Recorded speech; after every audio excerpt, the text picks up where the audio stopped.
Professor Andrew Russell, and we're going to be talking about to what extent does it make sense to talk about a gender gap in modern British voting.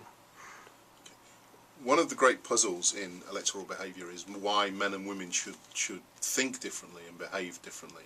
And in fact, if you look at British voting behaviour, there's this long tradition of women being more likely to vote for the Conservative Party than the Labour Party.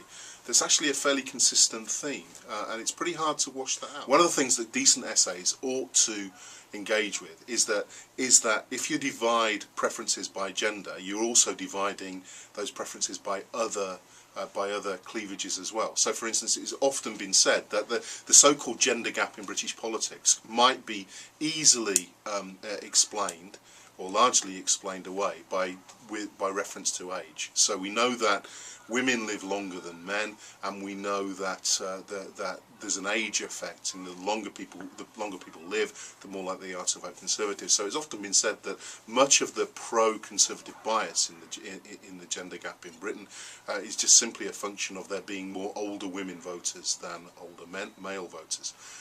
However, you can't quite wash it away, and there is something perhaps in the appeal of the Conservatives traditionally that might have appealed to women voters. If they're the party of the church, if they're the party of the family, this might have a resonance with women's interests.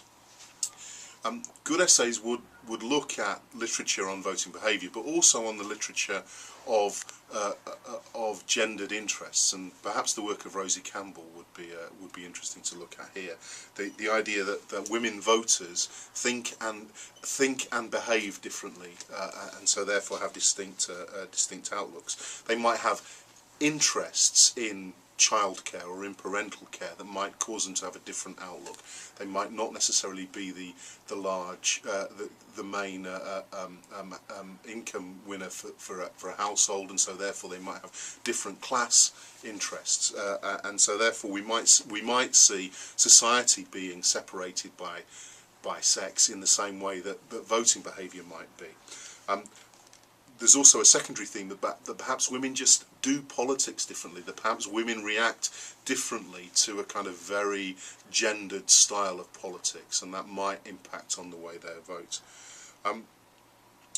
That maybe they are more sociotropic in their attitudes and less egocentric than men, and maybe they're less concerned with economic matters and more concerned with social matters, and this would obviously have a legacy for which party that they vote for.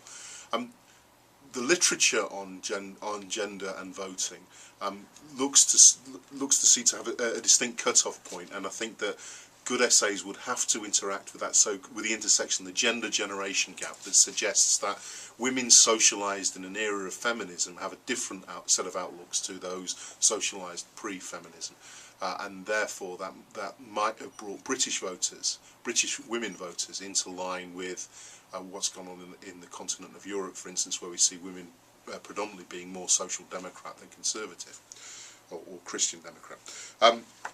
And we'd also expect good answers here to look at how parties attempt to segment themselves to particular voters, and that includes women voters. And obvious examples here of Labour's attempt to make itself more friendly post the 1992 referendum, when there was the 1992 election rather, when there was a large gender gap in the British electorate, and Labour came up with tactics like all women shortlists, and making Labour as a representative party look more female, as a way of attracting more female voters. And you can see similar tactics used in David Cameron's Conservative Party and the whole A-list phenomena of getting more women involved at the top of the Conservative Party to send out signals that it was a place that deserved the votes of modern women. So again, we'd expect good essays to interact between the literature on gender, see how it connects to other literatures with other cleavages, and then see how in the real world the issue of sex and gender plays out.